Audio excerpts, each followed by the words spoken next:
Having trouble connecting. Well, why is that? Okay.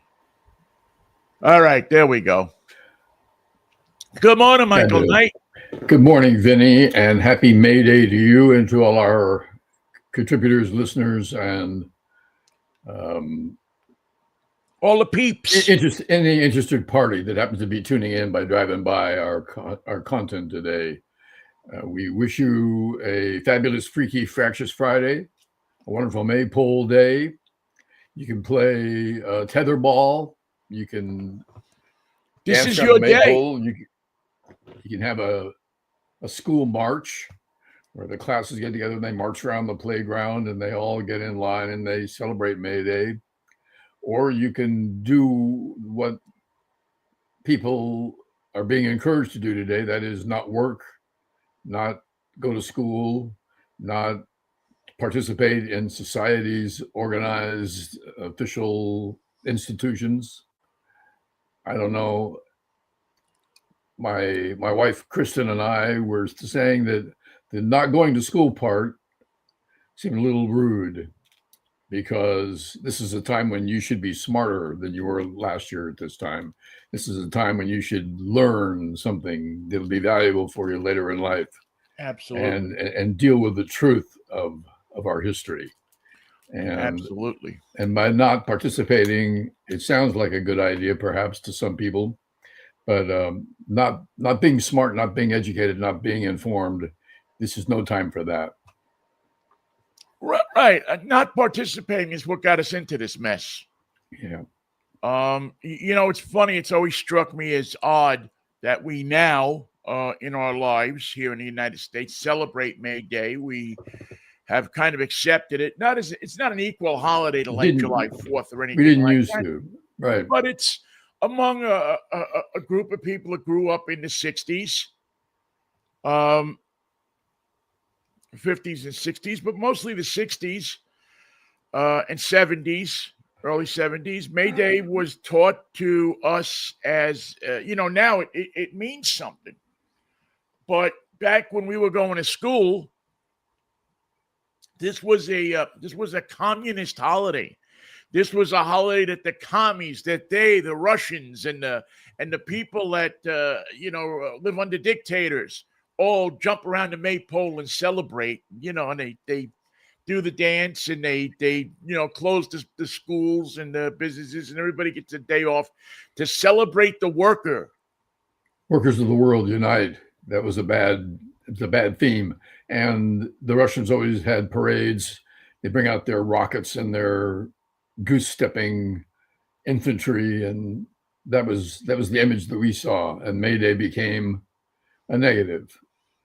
Yeah, where else it wasn't celebrated? I believe, if I remember my history and readings and viewings right, in Nazi Germany and those countries. I don't believe, and they were again a society that celebrated workers, had workers, um, forced workers in many places, but for whatever reason,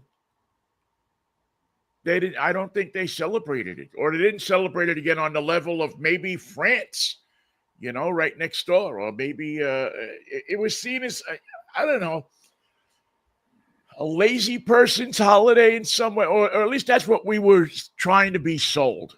And Vinny, in our country, in our nation, in our society, we did not celebrate the worker. We didn't say the worker is the backbone of the nation. The worker is Well, what we had keeps us Labor Day. We do have that, and I don't know that other countries have that, but That's organized labor. The average guy working in a store, the average person working in a right. shop was not celebrated. In fact, what they wanted, what their rights amounted to, what their needs were listed as, were not considered. And you could run for office and never consider the worker as a factor in your campaign. The worker was the simple person who may or may not have had an education or may or may not have had the income to be powerful enough to merit political consideration. Well, and this is looking at it from a back east perspective. Um, I don't know how it was out, if that's how it was out on the West Coast, but on the East Coast, um, the worker, I mean, the politicians kowtowed to the workers because the Yeah. unions were so powerful. Right. You didn't want to piss off the American Federation of Teachers. You didn't want to piss off the police union. You didn't want to piss off the ILGWU, which is basically gone now, the International Ladies Garment Workers Union. You Did didn't you want want to to piss did you them want to off. piss off the American Federation of Radio and Television Artists? Was Then that in nobody fact cared about them. nobody cares about them. Still, nobody cares about them. It's a, you know, it's a. I won't knock the union because it's, you know, it always seriously reminded me of. I used to the first union I belonged to was the Teamsters through the International Brotherhood of Soft Drink Workers. That was our union at the soda plant that I worked at when I was, 17, 18 years old. And it was the most corrupt union in the world. Uh, they didn't do anything for you if you were fired. There was no minimum wage because we were all people who worked on percentage of what we made with route trucks. Um, there was no medical benefits, no pension. If there was, I'd like to know. I don't even know if the union exists anymore. But So they just wanted you to pay union they wanted dues. you to pay. You had to pay them every month to work, and it always gave me that my father's solid opposition to unions, because every time they would try to come in and unionize his shop, um, he would show the union organizer the door in no uncertain terms. Clearly point out the door to the union organizer. He would clearly show the union organizer that this is where you exit the building. Yeah. And then it was kind of funny because my father had so many guys from Brazil and Argentina working for him that the only guy who could understand what the union organizer was saying was the kid who pumped gas. The gas pump jockey. But the mechanics, the guys who actually made some money, the mechanics and the shop people, they didn't speak English. My father always talked to them in Italian, or this combination. In Argentina, they speak a combination of Spanish and Italian. And he could speak that. And so the Argentinian guys taught him how to speak that. And so that was, but so my exposure to unions early on was not a good one. And even into when I joined AFTRA, anytime I got fired, they never helped me get my job back. They never did for anybody. Yeah. The only thing that you got out of AFTRA was a health plan that you could join if you made a certain amount of money and a pension. So in retrospect, it was a 50-50 proposition. They did some good things for you and they did some bad things for you. But, if I took that money. In the same town, you could work for a union station, go across town and work for a non-union station. And there was no method or procedure to unionize or to normalize the union across the industry. Which is not how it was with many other unions that I was familiar with. I mean, if you remember the hospital workers union, the civil service workers union, if they went out on strike or they had a job action, you didn't cross their picket lines.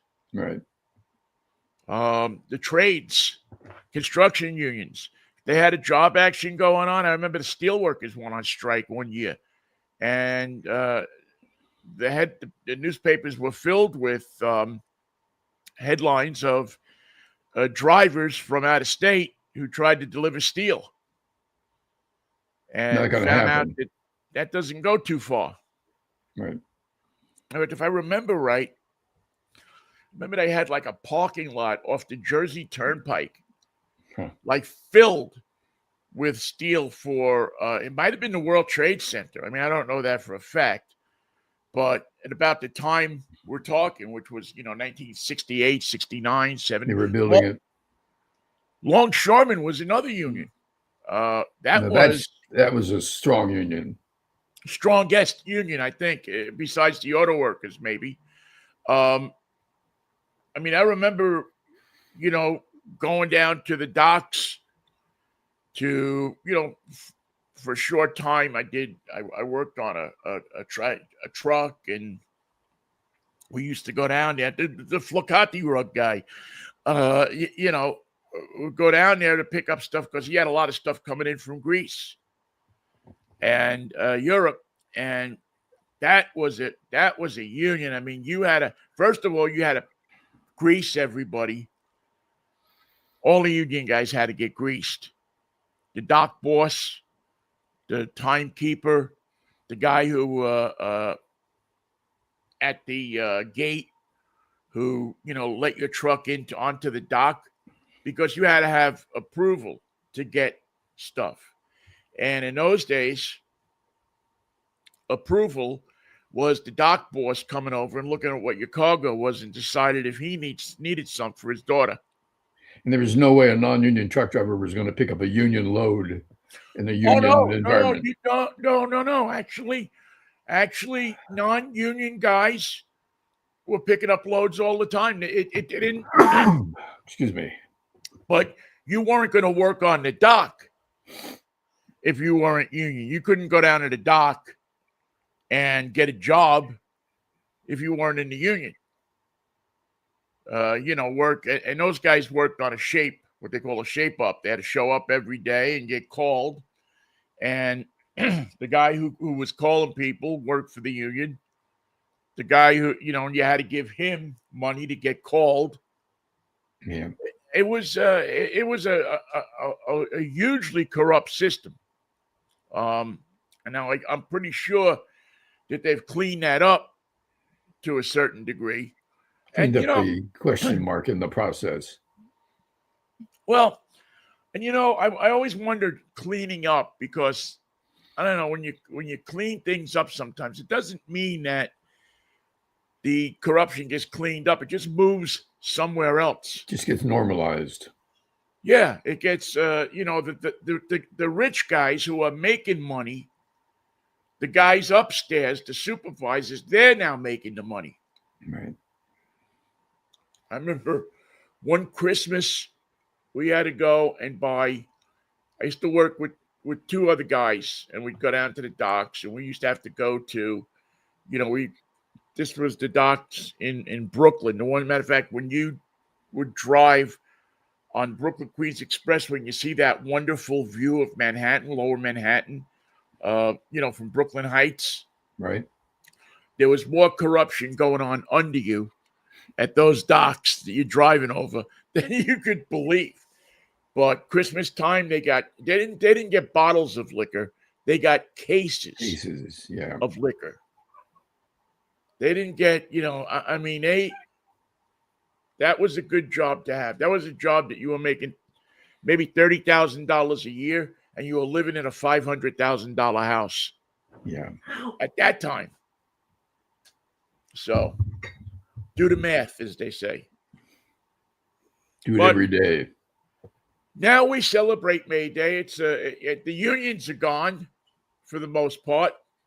Not a lot of strong unions anymore in this country, except the civil service workers unions, and even they're not that strong, as we saw evidenced in Elon Musk or Leon Musk and what he did. When he used to work for the government, when he was a government employee of Donald Trump's. We've forgotten about that time in our recent history where Elon became Leon, and was a daily thorn in the side of the government workers, as he's dismantling the process by which our government serves its people. Yeah, most hated man in America for a while. Yeah. And Trump wasn't going to let him keep that title, but No, Trump wanted that title for himself. yeah, that's the great thing about America is no matter how bad the title is, there's always somebody that's going to try to beat you out. Most hated man. No, I want to be the most hated man in America. I am the most hated man in America, and I can prove it. Yeah, just listen to Jimmy Kimmel or the Mikey and Vinnie show. Mikey and Vinnie nail it down every day, Monday, Wednesday, and Friday at 10:10 or thereabouts. And we keep a union shop. We never work in it. We never open the door, but we have a union shop. We have a union shop. Yeah, we are both retired AFTRA, so I would call us a union shop. Yeah. I always wondered about that rule too with AFTRA, because if you retire from AFTRA and you go back to work, don't you have to give up your pension or something? I never did. I got to collect my pension and work, but I wasn't working in a union shop. Yeah, see, that's the trick. You couldn't go back. You couldn't go back and do union work. But you could make an agreement with them. You could return to union work and be paid a union due and enjoy union benefits, but you'd have to have an agreement with them.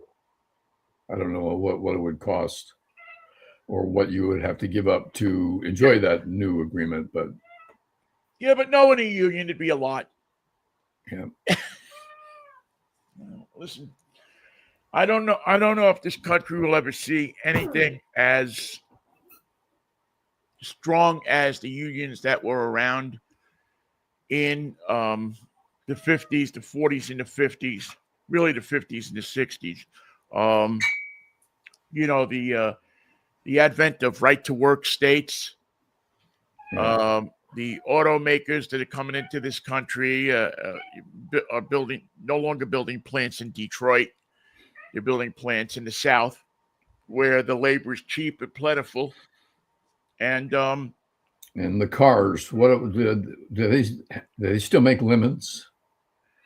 Can you buy a car that's been put together so poorly that it's never going to work correctly? And you've got yourself an Michael, official lemon. That's an interesting thing, because I think it's much harder today to buy a car that isn't going to work correctly.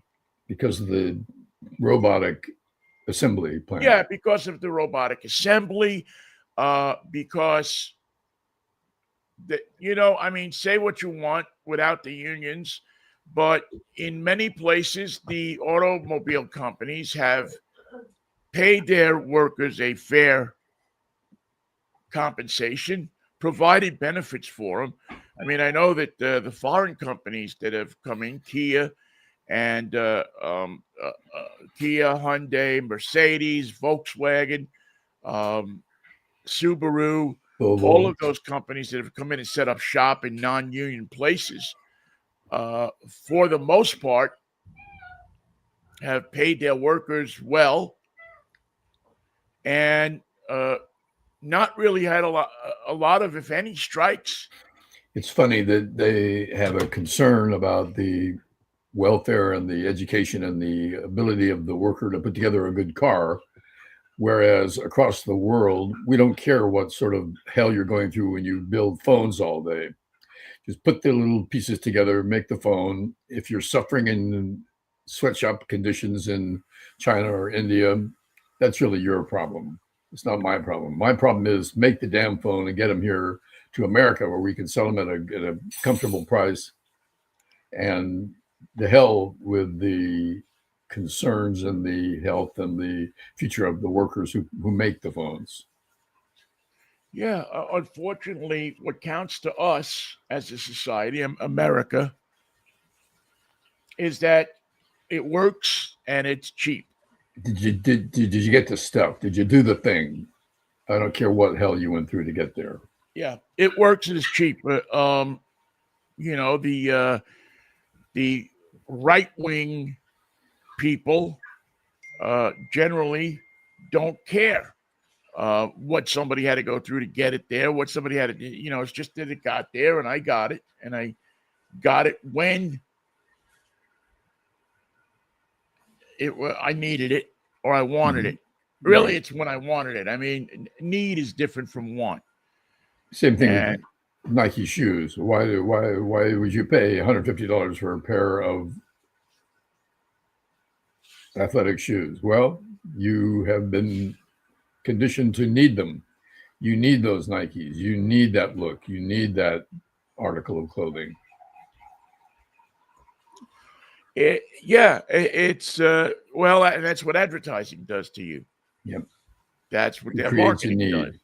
You listen. You can say what you want about Phil Knight, but he and his people created an environment with Nike shoes that made you feel like you had to have those shoes was to be cool. And the funny thing is, the track team was never the cool sport to be involved with. The track team had nothing to draw new athletes to it.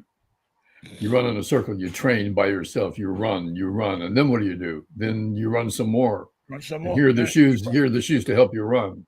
Keep running. Where am I going? And when he finally started selling to basketball players and football players, then he had a product.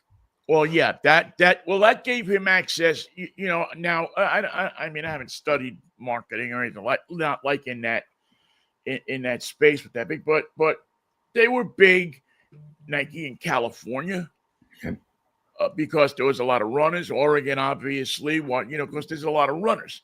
Back east, not so much. But when they got to the baseball players, when they got to the football players, when they started making the spike shoes, and listen, they were also masters at marketing to African Americans. They made that shoe must-have shoes, no matter how poor you were, no matter what kind of condition you were in, no matter what, you had to have that. They made them a status symbol in the Black community, and there were stories that people would go without food to get a pair of Nikes. They would rob them from people. Because that's how much that item was a status symbol among people. And how many times did we hear the I don't know, somebody getting killed, a kid getting killed because a couple of people wanted his shoes. Right. Or his boombox. I mean, it wasn't just the shoes. This was, but they became that symbol. And the product became something more than just something that you buy. You needed it. You needed it for status.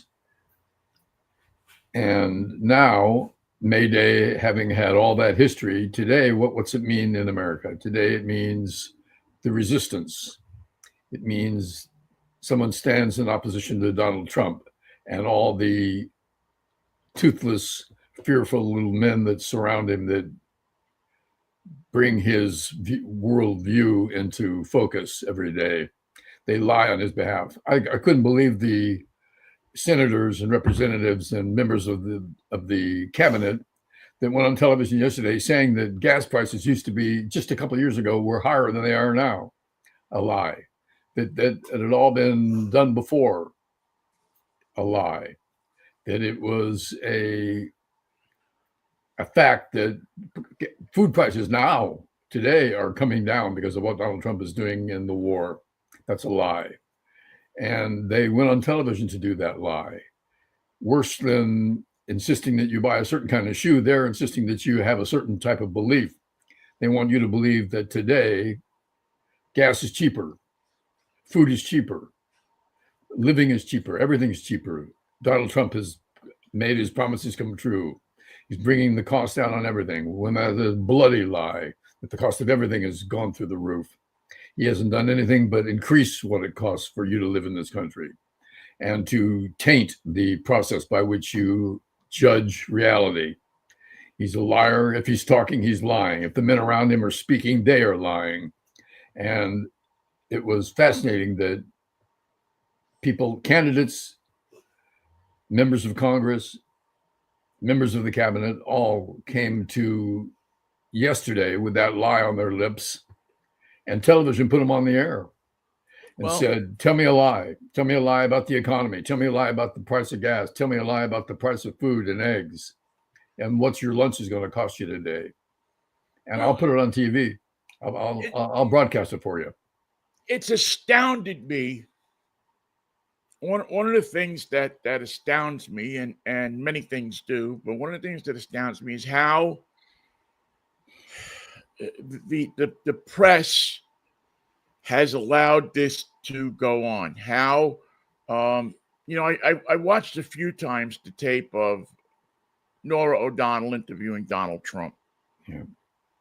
And where he rips her a new one for saying what was in this guy's manifesto. Now, I got to be honest with you. I don't believe that we should be broadcasting what these people put in their manifestos. I think it's wrong. I don't think it's a good idea. I think it highlights them. It makes them, puts them in a different light. That being said, she didn't say anything that wasn't true. But yet, she let him tell her that he was absolved of those charges. Completely exonerated. I've been exonerated. And that's a lie. It's a flat out lie. It's a flat out lie. And she didn't take him on about it. Now, I know you were getting to that point of, and listen, I'm not going to, we've all been in that position, the tough interview. He's got to be the squirreliest interview in the world because he's got 10 people standing over him. He got his Carolyn 3Ks over there threatening to sue you, threatening to do this, threatening to do that. Your boss that you used to think gave you freedom to say or write what you want is now his best buddy. Now works for the Ellison family. Yeah, all of a sudden, but you can't. But it's not the first time it's happened, and he's gotten away with that consistently. He's gotten away with the lies. And nobody challenges him on it. She went on the air. Carolyn 3Ks went on the air with a press conference the Monday after the thing happened, and she ripped the people on the left and the Democrats and this, we got to stop the political violence, stop the political rhetoric, stop this, stop that. Well, the biggest producer of political rhetoric, violent rhetoric in this country is your boy. Yep. There's nobody in this country He's the that source has got of it all. more exposure for more violent rhetoric in this country than President Slapdick. None. Go back and you can look it up. It says Casey Stengel. You could look it up. You can look it up. Is nobody, but nobody has put violent ideas in people's heads more than that man. Endorsing violence, endorsing political violence over and over again. He gets a free pass on it from the press.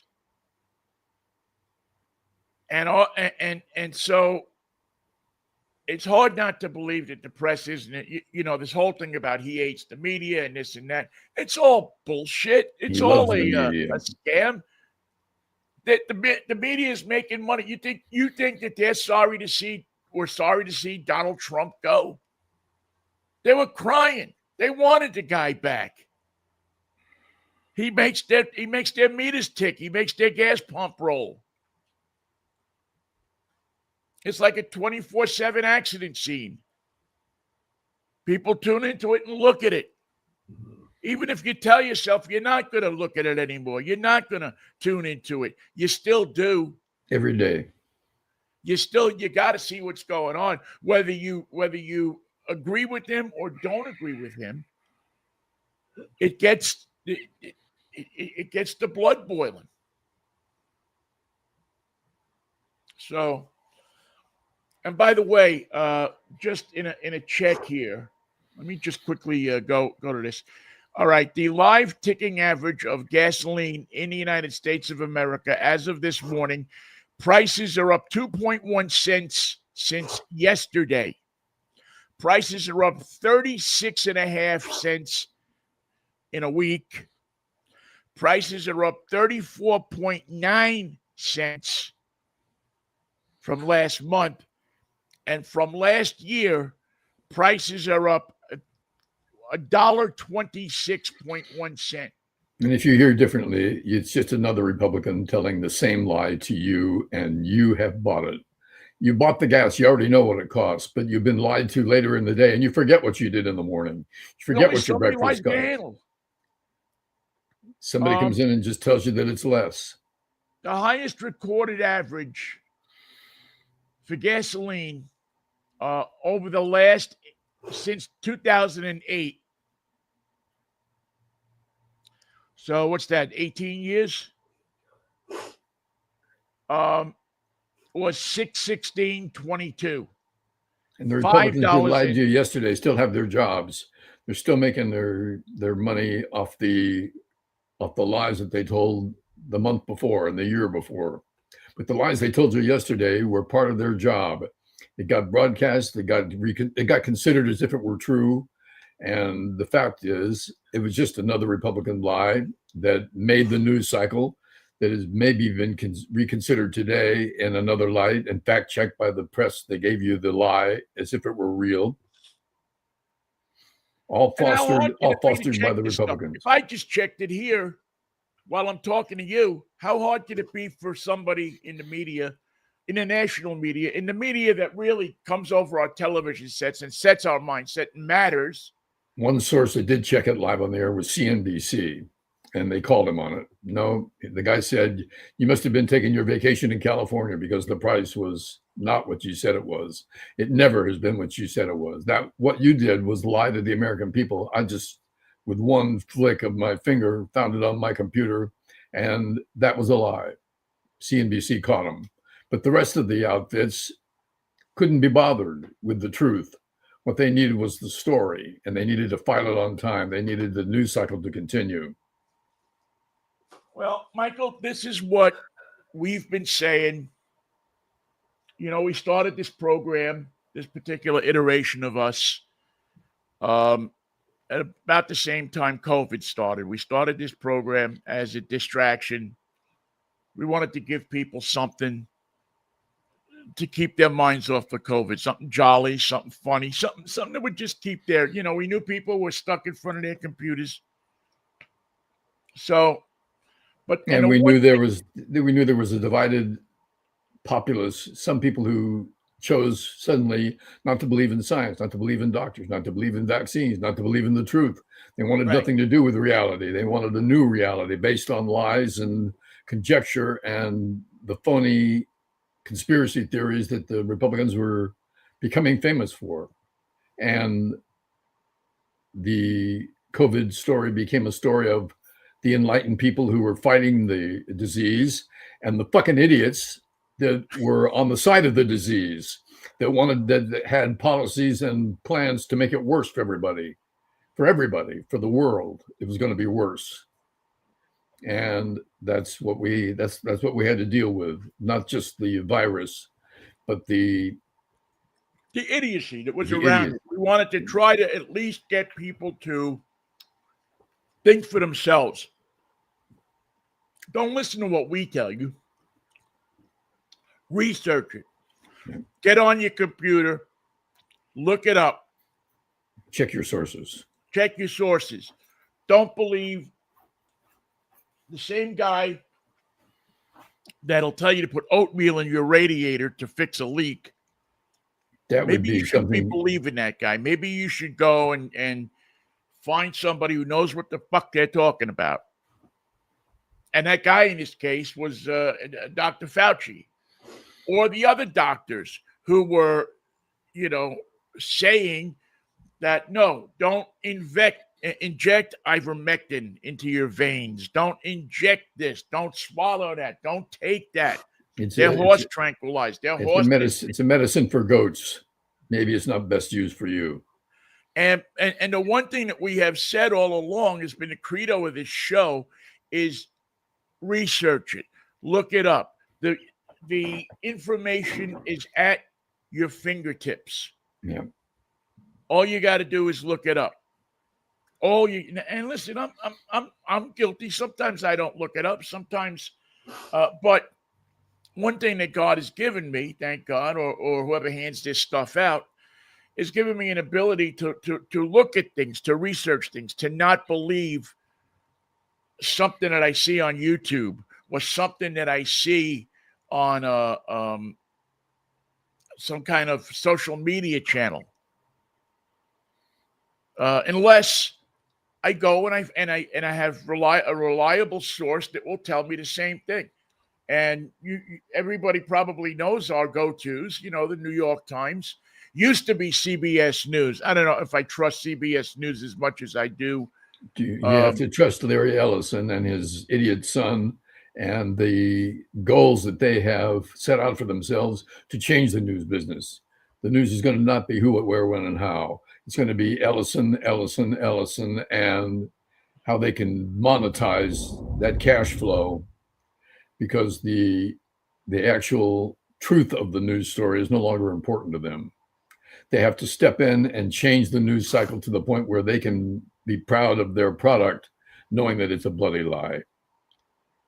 Oh, it's a shame, because the places where you can get news, reliable news that is unbiased, is reduced unbelievably. Mm-hmm. And even with the ones that you deem reliable, you still have to, you still can't just believe it because it's in the paper anymore. We have more choices than ever for news content, but yet very few good choices.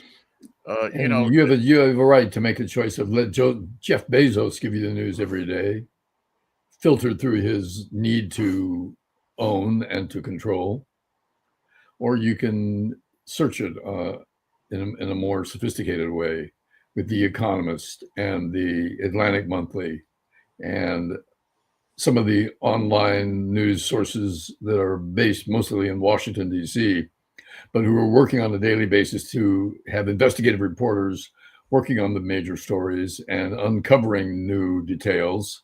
And it's vital that you are aware of them. Yeah. And I don't think there was any bigger glaring sign that the jig was up when the Washington Post didn't endorse anybody for president. As if that was the fair thing to do. On the side of fairness, we're not going to endorse anybody. We want to we're going to endorse the criminal. Let ignorance carry the day. You could have endorsed Ben the Rat and done better. He had a good year. He had a good campaign. Well, he had that great song. Michael Jackson, man, slayed it with that song. And the Spopakia frontage road never got built. I know they said if you voted for the right guy, the Spopakia frontage road was a done deal. It was going to go and connect 66 to 66A at long last. But it never got built. And the Mexicans wouldn't pay for it. Well, that's and see, that's the other thing, Michael, is the media doesn't, listen, people should be reminded every day of the promises that this guy makes and doesn't keep. I mean, he'll put a banner up there saying promises kept. Promises aren't kept. The infrastructure that's getting done now, you see all these road projects and so on and so forth, they're from Biden. They're from the Biden infrastructure bill. None of this stuff is from Trump. Not a Republican voted for it, if you recall. Right. And well, no, I think didn't one Republican or two, and then you had Manchin in there. I mean, it was a mess. It's a mess still with Futterman voting with the Republicans every step of the way. Oh, there's always got to be one. You know, there's always got to be one, and the numbers become a push because Rand Paul votes for the Democrats. Right. It's it's insane, and I don't know that. You know, I hope that it's going to change. Well, it changes temporarily. Susan Collins sees that her job's in problem, so she votes with the Democrats on important measures to keep her job in Maine. But as soon as it becomes an issue where more people have defected from their party vote, she'll vote with the Republicans again. She's right back in Trump's column. She can't leave for long. She can't piss him off totally. She has to pretend to be sensible for one vote and then resume her insanity with the next vote. Well, you know, I mean, I'd like to say she's a laughing matter, but she's not, because her inability to stick to something causes people to go without, causes people to die, causes people to. She flutters in the wind over every measure. Yeah, but people keep voting her back, right? She does remain popular in Maine. Good. I don't know. Yeah, well, Maine, you know, Maine's a quirky place anyway. I mean, have you been to Maine? I've never been to Maine. You should go sometime. You'd probably like Maine, Michael. Yeah, I think I would. In the summer. Yeah. Oh no, you're not gonna like it in the winter. I can tell you that right now. But there's a quirkiness about it that kind of it almost reminds you of a whole state. If Berkeley were a state, everybody's got a different idea of what reality is. It changes from the rest of New England. There's a lot of people with there's a lot of people with a lot of different ideas about reality. Some of them good, some of them not so good. But it's got that kind of vibe to it, you know, where you could see a men's drumming circle next to a woman's tuba circle. A tuba circle. I'd like to see that. Well, it's lo-fi. It's definitely lo-fi. American always gets their tubas and their sousaphones mixed up. The tuba you hold like this, like a big baby. The sousaphone goes around so you can march with it.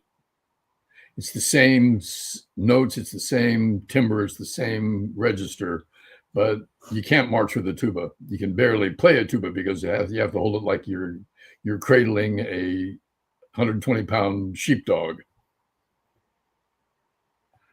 But the sousaphone is the one that you see in the Macy's Thanksgiving Day Parade and college marching bands. Yeah. The Washington Marching Band. And named for John Philip Sousa, who wrote a lot of marches. He liked to write. That was his thing. He was of the Four Seasons, he was the one who liked the march. He had the I mean, he did have a lot of I mean, I got the da da da da da da da da da. Then the monkey wrapped his tail around a flagpole. Rousing marches. If you got John Philip Sousa to play a song, one thing it would be was rousing. Well, he was going for the pop culture vein. He wanted to get people excited. He wanted to get the soldiers coming home excited. He wanted to get the people watching the parade, you know, instead of just sitting there looking at these guys walking by all dressed in drab kind of green. He wanted to get people kind of get into a snappy, snazzy looking uniform Don't play the saxophone, please. Play the trumpet. Give me some brass. Give me something that's going to be heard down the street. And let's go. On three. 1, 2, 3. Bing, bing, bing, bing, bing, bing, bing, bing. Boom, boom, Which boom, was boom, great boom, unless you boom, lived on boom, the street. Yeah. Also, it was a good band to be in if you were a drummer. There was a lot of need for the drums. Lots of drums. Snare drums, Boom, boom, bass drums, boom, big boom. drums. Guys walking just with cymbals. Yeah. The cymbals would have been the cymbals. I always liked the cymbals. I remember somebody told me once how many cymbal parts, claps of the cymbal there had to be in the Star Spangled Banner. There's an actual, for somebody who's actually doing it according to the book, I forget if it's 11 or 13 or 14, something like that. But there's an actual, if you perform the song the way it's written to be performed, and so ever since, it's funny, I can't remember it right now, it'll come to me. But ever since she told me that, every time I listen to the Star Spangled Banner, I count the cymbal claps to see, and I, it's how I gauge whether they're doing it right or not doing right. If they have, I think it was 11. If they are under 11, over 11, you're okay. If it's 11, you're right on. Also, You studied your book. watch out for someone who starts the Star Spangled Banner with "Oh, say." Right away, they're in trouble. They're doing it too slow, way too slow, way too. It's going to take forever to hear this song, and you're not going to be able to hit those and hold those notes because you're a country artist. And the first thing you did was you fell for the trap of play the Star Spangled Banner slowly. Do not play it slowly. Play it with a spirited beat. Oh, can you see? Right. Right. Make it go. As much as we all loved the Marvin Gaye version of the Star Spangled Banner, which is iconic, which is legendary, the one from the NBA All-Star game Just in remember, what you're was not it, Marvin Gaye. 1974. Excuse me. Just remember, you're not Marvin Gaye, and you don't have the Motown rhythm section behind you. Yeah, but he sang it and I think did a really, I mean, it's one of the soulful, beautiful versions of it, but it was like 5 minutes long or something like that. It was like, oh my God, Marvin, I love you, but this is killing this thing. And listen, there was a guy in San Francisco who was the public address announcer at Candlestick Park for years and years and years. He started with the Giants. His name was Jeff Carter. And every day he would sing the national anthem a cappella. He must have sung it 5 days a week because you don't always have a guest artist come to Candlestick Park for every day game and every night game. You still have to have the national anthem. And he sang it a cappella, and he sang it day after day. And the guy just knew his onions. He did it in a remarkable fashion, time and time again. And I had such great respect for him because, one, he was the voice of God, and he was the voice of now batting number 24, Willie Mays. If you got to say that every day, think of what a great job that was.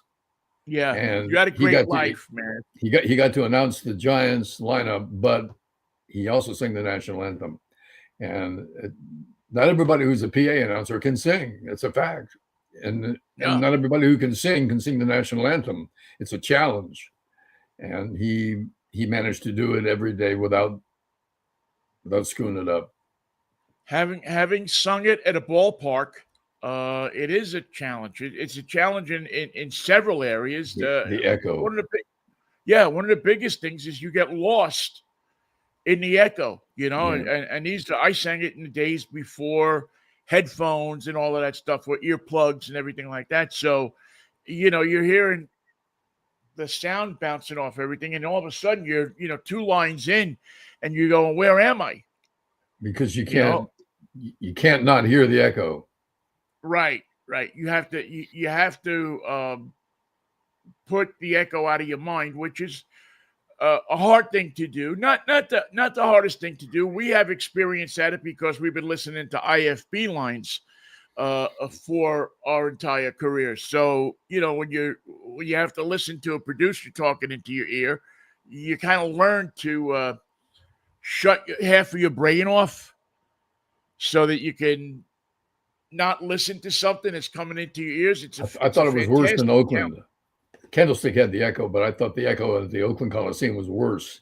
It was longer and it came back louder, and it was a harsh And companion. also, the echo had with Roy Steele when he would announce in the Oakland Coliseum. I mean, you talk about the voice of God. This guy had the pipes, man. Yeah. He had incredible pipes, and so when he would say something in the Oakland Coliseum, it would bounce around the Coliseum. And the way it was built in a bowl, the sound couldn't escape that bowl. It couldn't get over the what we used to call Canseco Shores, The which was ramparts. the river that was that ran behind the Coliseum. Yeah. Shea Stadium had that also had an echo where you thought you were hearing the guy like 5 times. Good afternoon, good afternoon, good afternoon, ladies and gentlemen, gentlemen. Today, I consider myself the luckiest guy in the world. That's Yankee Stadium echo. Yeah, which was made famous by the Lou Gehrig speech. Mm-hmm. Well, actually, it's probably made famous before that. Have you ever seen a game where they just give the PA announcer a megaphone and just make him stand out there? And I've seen that at a Throwback day. Yeah, the throwback day, and that was kind of odd because that's where the echo actually helps you out. Finally, somebody can hear me. Right. It doesn't have the power to bounce, but it gets enough power to maybe soak the seats. I don't know, but that's Vinnie, a tough job. What are you driving? What am I driving, Michael? Funny you should mention that because I just happen to have the what I'm driving right here. Put that up there, and that's the Toyota Land Cruiser, and looks a little like a Humvee. Yeah, well, it's meant to look like an off-road vehicle. The Land Cruiser for many years was the standard of off-road vehicles. I mean, when you see old movies, from the 60s and 70s, you see the Brits, motoring across Africa. They're doing it in Land Cruisers. Range Rovers, yeah. And Range Rovers, yeah. And this was basically Toyota's answer to the Range Rover. The one problem with the Range Rover that people don't talk about is it was British, so it would have electrical problems all the time. The Prince of Darkness. Yeah. I miss the Tappet brothers because they always talked about the Prince of Darkness that worked for Jaguar for years. Yeah, anything with those Lucas electrical systems in them. So anyway, the Japanese came up with this in the 60s, and it's really a great off-road vehicle. Now, they have, of course, luxuriated it. They've made it into more of a luxury vehicle than an off-road vehicle, but it still has great off-road capability. So it seems. Now, I have not taken it. I drove one last year. That's how I know this. And, next week is our Mud Fest. So it's except I'm going to be down, driving a whole bunch of vehicles like this. But really, this in the Mudville, Land Oregon. Rover. Say again? Is that held in Mudville, Oregon? No, I wish it was. It'll be held in on the peninsula, the Key Peninsula. And actually the track is in Shelton, Washington. Mm-hmm. So we'll be headed out there Tuesday, Wednesday, and Thursday to run all these vehicles through their paces. But this particular vehicle is one of the best off-road vehicles I have driven in a long time, and which is kind of strange because it's not a vehicle for everybody. This is not a vehicle that you go out and you buy if you have a wife and two kids or three kids, and you're never going to take the thing off road. This is for the adventurers. This is for the people that are seriously going to go off road, seriously go traipsing through the woods, seriously go traipsing through land where there's not a lot of roads, where there's hills, where there's rocks, where there's, it's heavy duty off road. And it's a vehicle, the ones I've driven and everything I've read about it, it's well suited to handle that. It's geared right. It has a ton of safety equipment and equipment that will help you in overlanding situations, low gears, wheel locks, so that if you're headed down a hill, you can lock the vehicle in place and get out and do something. Maybe you're on a hill and you have to dig a tree stump out of the way or move something. This vehicle, it can handle all of that. It has all of the different electronic improvements that they've come up to and with in these cars. This is, for my money, one of the best off-road vehicles out there. It is not for everybody. On the road, it doesn't have the greatest ride in the world. I mean, the tires, I'm sure, have a lot to do with it. They're off-road tires. They're not tires that are really built to be on pavement all the time. The tires that are built to be going through the woods, going up dirt roads. But if you live that Northwest lifestyle and you like that kind of vehicle, and you want something that you can put a tent on top of and go camping further than most of your friends up in the woods and find that forest road and that area that is suitable for you to do that, this is a great vehicle. This is really a solid vehicle. It's not the roomiest inside. The Forerunner is much more a vehicle that will do this vehicle's job and put you on the road. Still get all the kids to school. Yeah. That you'll, you're not. It's not going to be a rough ride. I mean, I would imagine if you had to drive this thing every day, all day, like it would get tiresome. Your back would hurt after a while. This is a vehicle that could use the massaging seats. But again, if you consider that you buy a vehicle for what it's built for, off-road, I will match this vehicle up against any vehicle that you put in that position. And the Land Rover is the one that you consider the best of that class of vehicles. Oddly enough, do they make a lot of them every year with that limited sales target? Yeah. I don't know what the yearly figures are, but it's certainly a purpose-built vehicle. It's like if you buy a sports car. If you buy a sports car, you do it with the understanding that it may not be your daily driver. It may be something that you take out on the weekends or so on and so forth. It might be uncomfortable to sit in for a long time. It might be low to the ground. This is kind of, in that class of vehicles. But if you have a $70,000 around in a tent that you want to spend, Toyota be happy to sell you one. Happy to sell you one, definitely. Oh, we're happy. Well, I guess you'll be talking about it tomorrow at 11 o'clock. We'll be talking about that. We'll also have a preview of Mudfest with my good friend Tom Volk. And there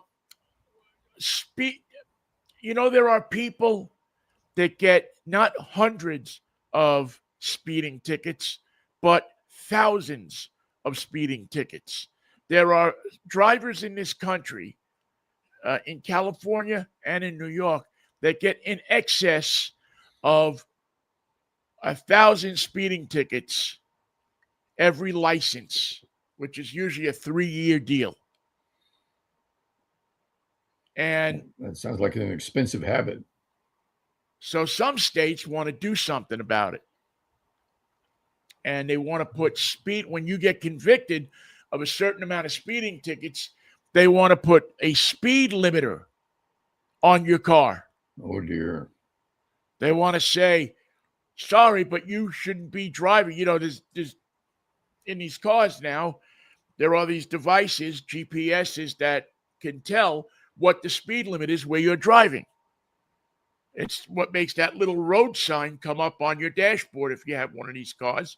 And it says speed limit 55, speed limit whatever. And so New York is the latest state. I think Washington and one other state has the law already. There's another state, and New York is considering it right now. So they want you to pay your fine, or is this just you're an unsafe driver? You'll pay your fine, and you'll have this speed limiter. There is what made me laugh in researching this story is that, let's see, Virginia, Maryland, and Washington have passed super speeder bills. That's what they call these people, super speeders. Now, there's also the technology is also in use in Europe because, they are, they're not hip about speeding. They don't like you speeding through those small streets. They want you they want you to use a little bit of sense, and it looks like, from all indications, that people in Europe tend to use a little more common sense when they drive. In New York State, fun auf der Autobahn. Yes, and they treat their people like that. They build roads like the Autobahn that allow you to go 100 miles an hour if you want to, but you also are tested and licensed according to what your capabilities are. In New York City, there is one driver who has amassed more than 500 speeding and red light violations since 2022, according to the transportation news site Streets blog. I'm surprised he hasn't stacked up his vehicle. No, he has. Well, he may have. I don't know. Do you want me to tell you his occupation? He's a policeman. Bingo. James Giovansanti is a police officer for Staten Island, and he has amassed over 500 speeding and red light violations. When the city officials met at City Hall Wednesday to support this super speeder bill, they had a box. They had speeding tickets in these boxes. One whole box was Giovansanti's tickets alone. He must be given a break for the fact that he's a police officer. It doesn't look like it. Well, they have red light cameras and speeding cameras in New York. If you go in New York City, they have those cameras, but they only fine people, I think, $500 if you get caught, and you don't get points on your license because it's considered a vehicle. They can't prove who the driver is, so the law says that they can give a ticket to the registered owner of the vehicle, but not to the driver, because they don't know who's driving. A police department spokesman said that the officer's tickets were under internal review and that the violations occurred when he was off duty. And off island, too. Is it easy to go 90 miles an hour in Staten Island as it is on the Not anymore. Freeway to Connecticut? Not anymore. It used to be. When I first started going over to Staten Island, when my father first moved over to Staten Island, yeah, it was easy to go. You could do 90 on Highland Boulevard. You can do it now, but they'll get you. I don't think there's anybody at my father's end of Highland Boulevard, where my dad lived before he passed away. My stepmom lives. My brother lives. Other members of my family live out there. I don't think that there is anybody who hasn't gotten a speeding ticket on Highland Boulevard. It's just it's still a wide open road with, in many places, nothing on the sides of it. Although that's rapidly changing. And we should remind folks that Staten Island is the Trump stronghold for New York City, whereas Manhattan, Queens, Brooklyn are for the most part Democratic territory. Staten Island's always been the different one. Yes. Yeah. There's many times when Staten Islanders have wanted to secede from the city. They wanted to go over to New Jersey. They wanted to become their own borough, their own state. But the fact of the matter is that Staten Island depends on New York City for so much, and much more since they built the Verrazano Narrows Bridge back in 1964. It was opened in 1964. Brought a lot of traffic to Staten Island. Brought a lot of outside life into the island. Yeah, it brought a ton of people from Brooklyn over to Staten Island. Half the Italians in Brooklyn moved over to Staten Island because you could get a little bit of land with your house. Because several reasons. Paul Castellano wasn't living there anymore. There was room. Yeah, well, it's the mob guys lived over there for years, up on Toad Hill, which is where the mansions are. But again, you could build. You could build it with some land. It felt like the country, not like that much anymore. I mean, they filled in every space that they could fill in over there. But there's still, if you go out to that other end of the island, Tottenville and Stapleton and all those places, it's still fairly rural. Not as rural as it used to be. But anyway, I find it I find these bills fascinating. The idea that, so we're going to talk about them. I find that the guy has got 500 tickets and he still has the driver's license. That doesn't make sense to me. But and he's his a cop. Badge.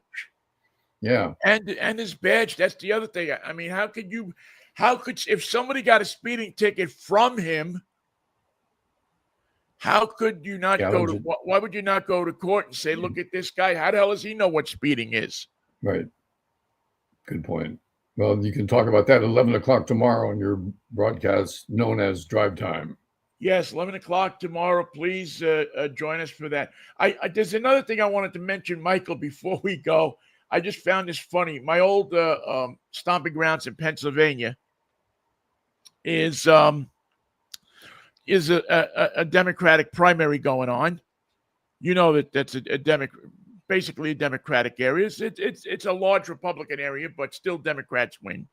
And I got a letter, an email actually, from a guy that's running for senator. I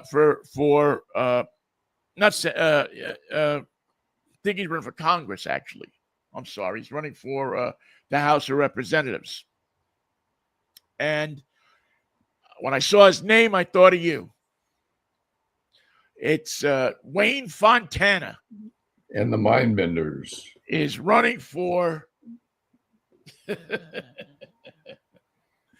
And I running for his life, running to stay ahead of the revenuers. I sent this guy an email back with a couple of links to Wayne Fontana and the Mindbenders' work, saying you should adopt this as one of your campaign songs. And I just when I saw that, I got a kick out of it. I said, if I was back there, this guy would get my vote. Wayne Fontana. The Game of Love. The Game of Love. Yes. La la la la la la. Of course, the Mindbenders. Two of the guys in the Mindbenders went on to form 10cc. And then they started really bending minds. Yes. You still can't listen to "I'm Not in Love" without that sound. I'm not in love.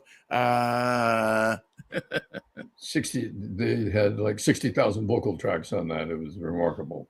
Never been Great equal. records, great. Yeah. You got, great writers, great song crafters.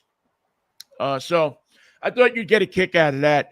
And one more thing, if you got a chance over the weekend to read it, the New York Times is running a series of the greatest living songwriters.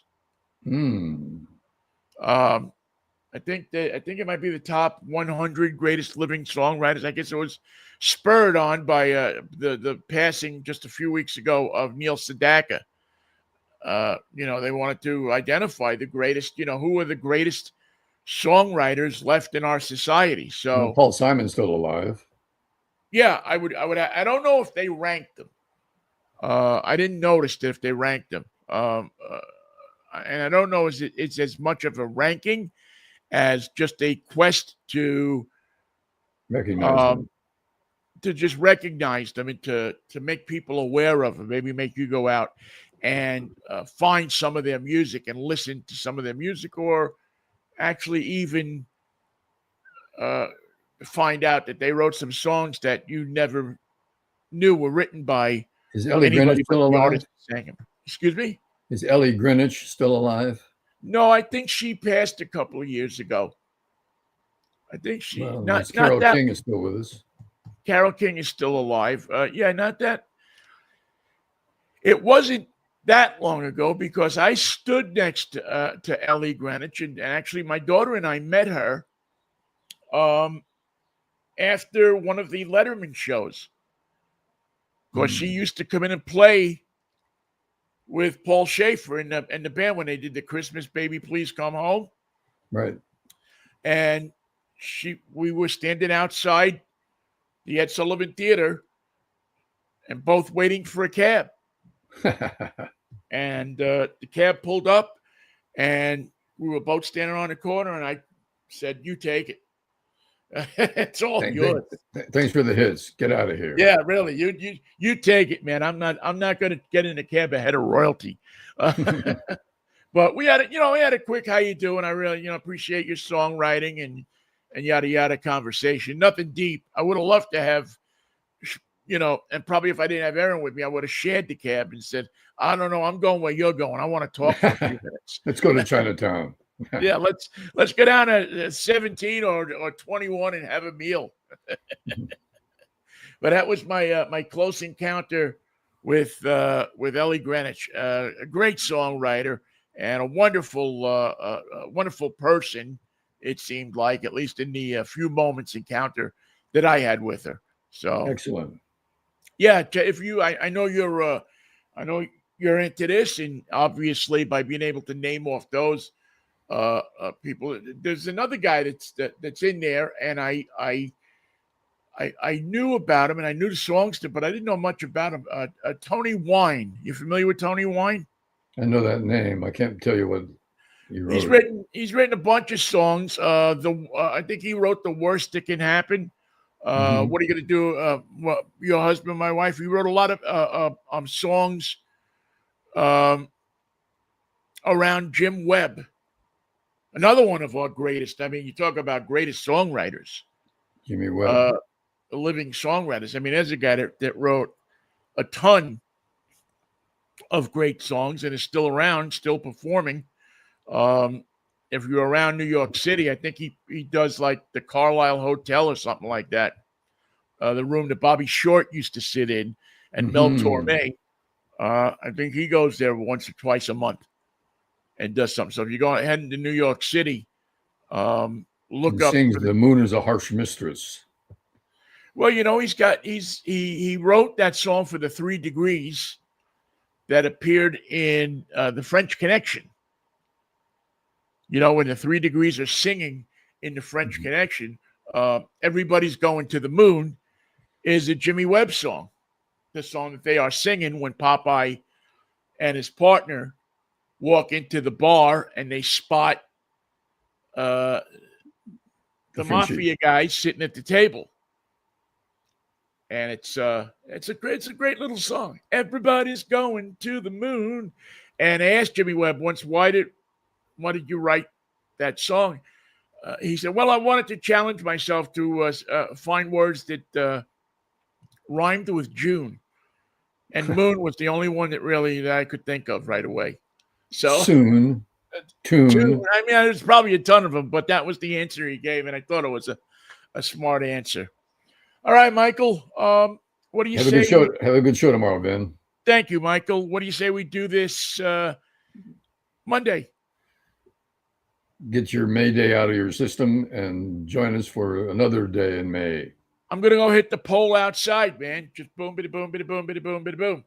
And will it be Cinco de Mayo on? See, today's the today, first, 2, so 3, 4, the 5th. Cinco de Mayo is coming. That is our 41st or 42nd anniversary. I can't tell. I can't remember which, but we're celebrating a wedding anniversary here on the Cinco de Mayo. 45th. 41st. Wow. 41 years. That's beautiful. That's yeah. It make it. I tear up. Oh, one more thing before I go. Hey. I kicked in. I broke down and I kicked in the $40 to the kitchen. What's he going to do? He hasn't said what he's going to do. No, I don't think he's telling any. Who knows if he? Well, I'm sure he knows what he's going to do. But anyway, that's coming up too. I think on the 20th or something like that is the last show. Last day of the. It doesn't have the full month of May. Yeah, he's going to be out, and that'll be sad. I mean, I came to really like that show. I went from really not liking him all that much to liking that show. He got motivated in a new way to do a different. Well, his show, his last 2 months of shows, 3 months of shows have been spectacular. Yeah, he's had everybody on there, and have really been incredible. If you can, for the last month, drop in on it. You don't have to listen late at night. You can just tape it and watch it in the afternoon. Yeah, tape it and watch it, or go on YouTube. There's clips of the show of the meaty parts, the dialogue, right, and the guest. And he's had some incredible guests. I think this upcoming week, Barack Obama will be one of his guests. I'll be interested in hearing what Barack has to say. And listen, to CBS's credit, they've let him. They only tried to stop one guest. Which is one too many. And they made that mistake only once. And he outsmarted him. So he put it on YouTube and it got millions of views. So anyway, all right. See you Monday after Lord's will and the creek don't rise. All right, Vinny. Have a good weekend. You too, Michael. Peace, love, and Manischewitz. Try it in your own home. It's quite a wine. See you, Mikey. Thank you all for listening, too. We appreciate it.